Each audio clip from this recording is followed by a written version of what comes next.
Good evening, ladies and gentlemen. My name is Raymond Drops. I'd first like to thank you all for coming out to make this attendance for this speech. What I'm going to talk about tonight is a safety professional's role and what they have to do. But before I get into that part of the speech, I'm going to look back into history, going back to 1984 on December 3rd, of the Bhopal disaster, also known as the Bhopal gas tragedy, that happened in Madhya Pradesh, India. What happened there was a gas leak that mixed with other chemicals that formed a leak outside of the building, caused an explosion, and hundreds of thousands have died. Immediate death toll at that time was 2,200 people. That was immediately after the cloud was released.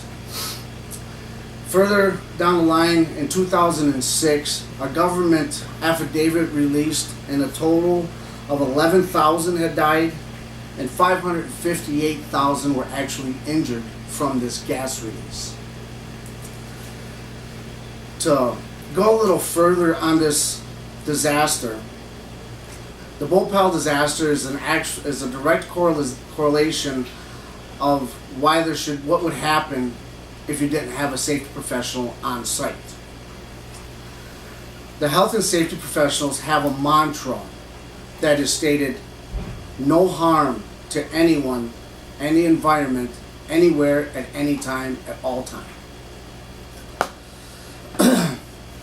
Through my studies in the occupational safety and health program, I have come to learn that a lot of my past habits were unsafe.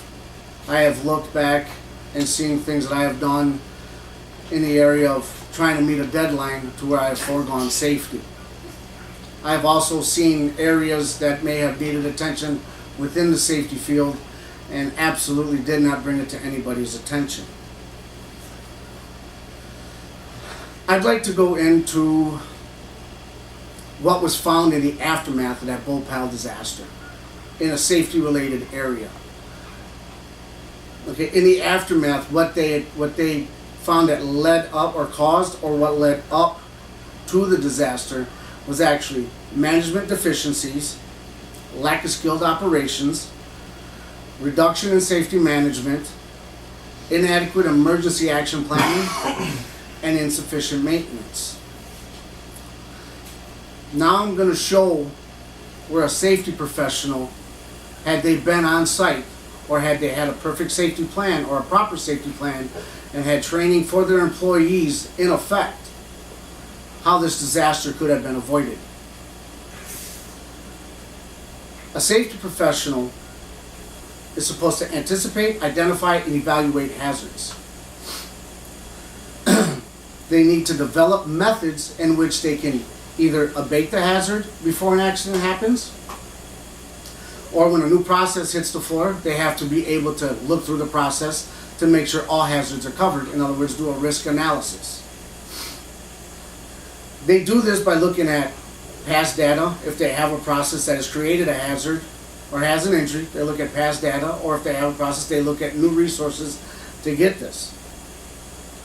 They identify and recognize hazards existing and future is what they're expected to do.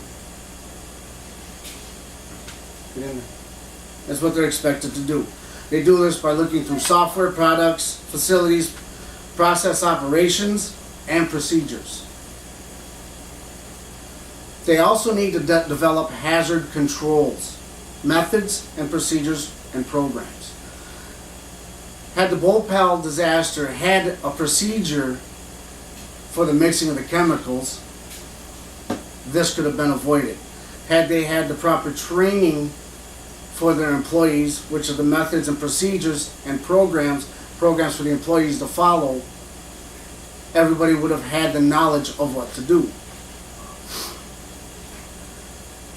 As a safety professional, we must eliminate the hazards, cause of exposures, hazards, and events. This is what we are expected to do in this field. We're supposed to reduce the probability of accidents and injuries before they can occur.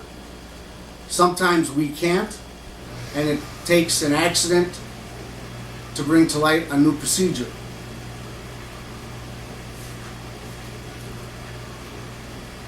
We need to develop other methods to integrate it into safety performance into goals and operations.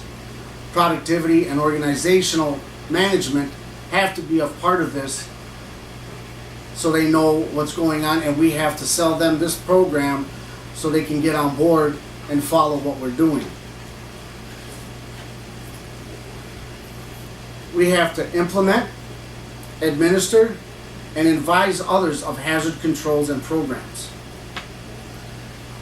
We communicate in an area to where we have to prepare reports that compute the hazards and show what can happen if it does not get taken care of. We use a written graph to specify what can happen. We draw out the graphs and we show, in the event of analysis, if it's on a hazard analysis, if it's over on the machine, what injuries and what magnitude the injuries would be if something were to go wrong. We perform, or are at least a part of, the training, not only for the employees on the floor, but for upper management and office employees. They're all one big part of this unit. Training was very, very evident in the Bhopal accident, as I mentioned in the beginning, was lack of management deficiencies and employee knowledge. Had they had the training, they would have known what to do and what to look for. There was also a part in there that they had a leaky valve in there that had not been replaced for 4 years, that nobody went and took care of, but the knowledge of it was there. I'd like to go back and discuss just a little bit. I'm going to conclude here shortly. As I stated in the beginning, you can see just partially from the information that I've given you this evening about the role of a safety professional. Had they not had safety cost reduction, where they cut out safety methods, procedures, or safety personnel, whatever the case may be at that time, excuse me, how in fact that had they had the proper programs, the proper procedures, the proper training, the proper personnel on board, they could have easily avoided this situation. Number two was the emergency action plan that they had not had in effect. The townspeople were also not aware of what was going on. They had no clue how to evacuate the town whatsoever. They were all just sitting there with no knowledge of what the company was doing, knowledge of the chemicals that were in the company, and it basically killed 558,000 people, not in the plant, but throughout the town. That's exactly what it killed, 558,000 people is what it ended up killing in 1984. Actually, it was even up in to 2006, as current as it was, they had the highest members of the Union Carbide Company in court. So it was still going on 24 years later. So the effects of this in 1984 was actually 22 years later, was still occurring 22 years later in 2006. What I've got a small video that I want to show you on the Bhopal accident. It's a 6-minute video that I'll put out on my laptop for you to view. But I want you to take away tonight one thought. It's not that I don't want you to think that everything you do isn't safe. What I want you to do here tonight when you leave is think about what you're doing, when you're doing it, and if there may be a safer way to accomplish it.